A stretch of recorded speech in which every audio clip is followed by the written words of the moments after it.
कर्मवादी लोग कहते हैं भाग्य कुछ भी नहीं होता।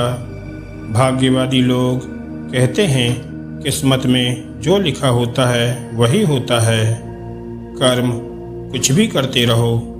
भाग्यवादी और कर्मवादी की यह बहस कभी खत्म नहीं हो सकती, लेकिन यह भी सत्य है कि भाग्य और कर्म दोनों के बीच एक रिश्ता तो जरूर है।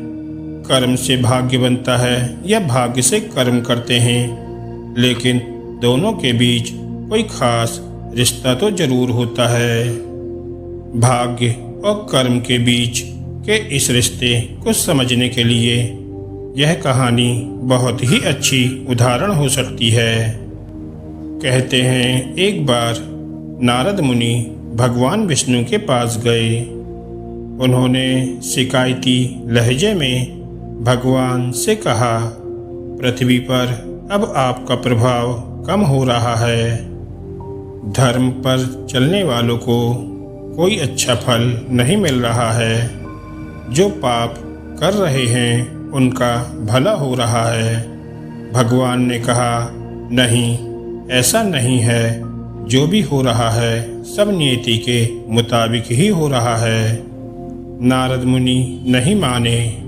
उन्होंने कहा, मैं तो देख कर आ रहा हूँ, पापियों को अच्छा फल मिल रहा है और भला करने वाले, धर्म के रास्ते पर चलने वाले लोगों को बुरा फल मिल रहा है। भगवान ने कहा, कोई ऐसी घटना बताओ। नारद ने कहा, अभी मैं एक जंगल से आ रहा हूँ। वहाँ एक गाय दलदल में फंसी हुई थी।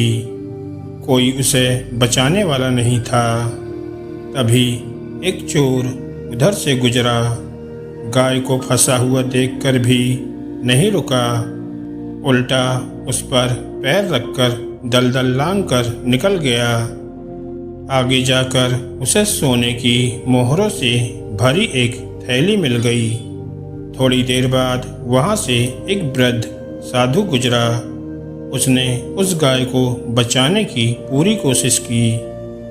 पूरे शरीर का जोर लगाकर उस गाय को बचा लिया, लेकिन मैंने देखा कि गाय को दलदल से निकालने के बाद वह साधु आगे गया तो एक गड्ढे में गिर गया।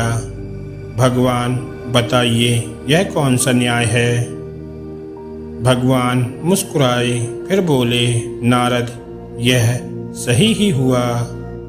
जो चोर गाय पर पैर रखकर भाग गया था, उसकी किस्मत में तो एक खजाना था, लेकिन उसके इस पाप के कारण उसे केवल कुछ मोहरें ही मिली।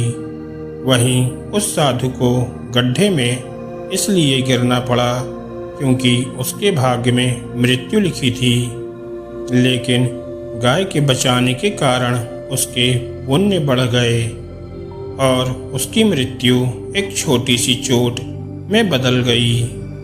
इंसान के कर्म से उसका भाग्य तय होता है।